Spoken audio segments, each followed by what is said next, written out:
आज का पहला प्रश्न है कि निम्नलिखित कथनों पर विचार करें कि आगरा के किले में स्थित जहांगीरी महल का निर्माण अकबर ने कराया था और दिल्ली में स्थित हुमायूं के मकबरे का निर्माण हमीदा बानो बेगम ने करवाया था। तो इसका कौन सा कथन सही है? केवल दो, दोनों, ना तो एक ना ही दो, या फिर केवल एक। तो जो इसका सही जो आंसर है वो आपका है बी ऑप्शन, दोनों। इसके दोनों कथन जो हैं वो सही हैं। ठीक है कि आगरा का किले में स्थित जहांगीरी महल का निर्माण अकबर ने कराया था, ठीक है, और हुमायूं के मकबरे का निर्माण जो है हमीदा बानो बेगम ने कराया था। ठीक है, अगर इसके अलावा हम कुछ और स्थापत्य की बात करें तो इसमें रोहतास गढ़ का किला शेरशाह सूरी ने बनवाया था। शेर शाह का मकबरा जो सासाराम में है, ठीक है, शेर शाह का मकबरा जो सासाराम बिहार में है, इसे शेरशाह सूरी ने बनवाया था।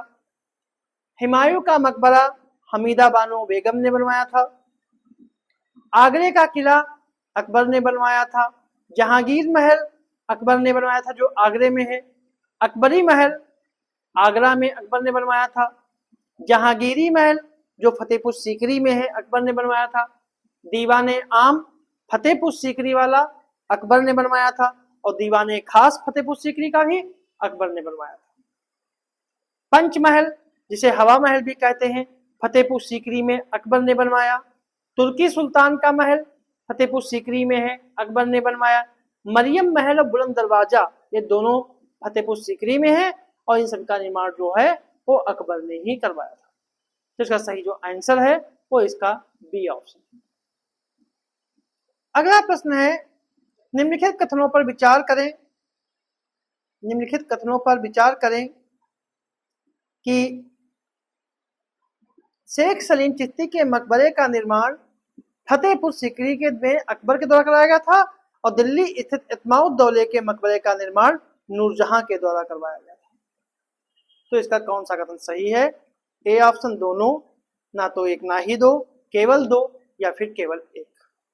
तो इसका सही जो आंसर है वो आपका है डी ऑप्शन, केवल एक। मतलब पहला सही है, दूसरा गलत है, क्योंकि शेख सलीम चिश्ती का मकबरा जो है वो फतेहपुर सीकरी में अकबर ने करवाया था और इत्माउद्दौले का मकबरा जो है वो दिल्ली में नहीं है।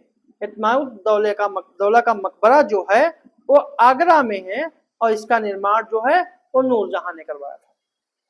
ठीक है, अकबर का मकबरा सिकंदरा में है जिसे जहांगीर ने बनवाया था। जहांगीर का मकबरा लाहौर के सादरा में है जिसे नूरजहां ने बनवाया था। इस्लाम शाह का मकबरा जो शेख सलीम चिश्ती के पोते थे, इनका निर्माण भी फतेहपुर सीकरी में अकबर के द्वारा किया गया। लाहौर का किला अकबर ने बनवाया था। इलाहाबाद में 40 स्तंभों वाला किला अकबर कालीन की जो है अंतिम इमारत थी, इसका निर्माण भी इलाहाबाद में अकबर ने करवाया था। तो सही आंसर जो है वो डी ऑप्शन है। अगला प्रश्न है, औरंगाबाद स्थित बीवी के मकबरे के संदर्भ में निम्नलिखित कथनों पर विचार करें कि इसका निर्माण मुगल शासक औरंगजेब के द्वारा करवाया गया था और आलोचना स्वरूप इसे प्रायः ताजमहल की फूहड़ नकल भी कहते हैं। मतलब ताजमहल की फूहड़ नकल भी इसे कहा जाता है। ठीक है, ताजमहल की फूहड़ नकल इसी को कहते हैं। तो इसका कौन सा कथन सही है? केवल एक, ना तो एक ना ही दो, या फिर दोनों। तो जो इसका सही जो आंसर है वो आपका है सी ऑप्शन, कि इसके दोनों कथन जो हैं वो सही हैं। मुगल शासक औरंगजेब ने अपनी प्रिय रानी रबिया उद दरौनी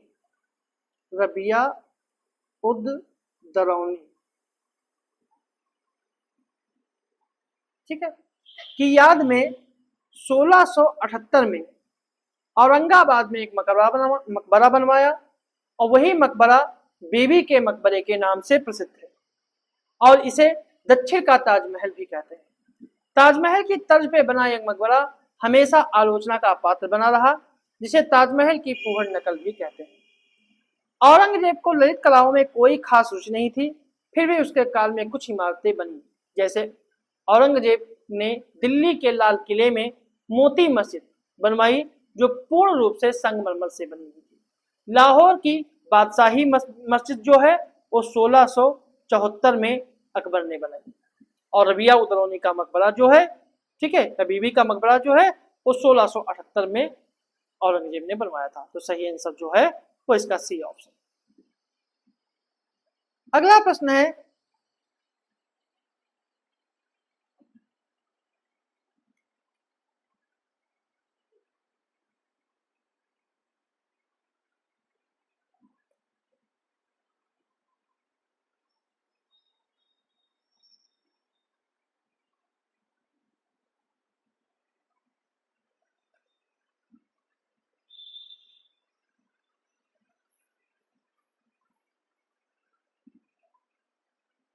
अगला प्रश्न है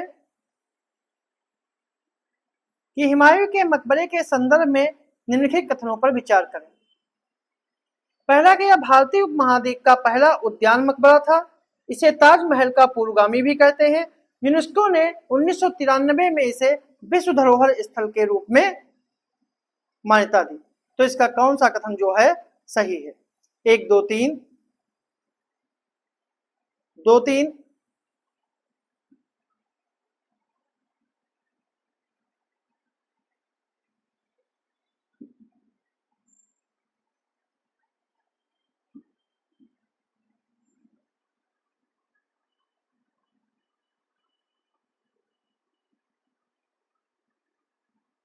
2 3 और 1 3 या फिर 1 और 2। तो जो इसका सही जो आंसर है, ठीक है, इसका सही जो आंसर है वो आपका है ए ऑप्शन। ठीक है, 1 2 3 पर इसके तीनों कथन जो हैं वो सही है।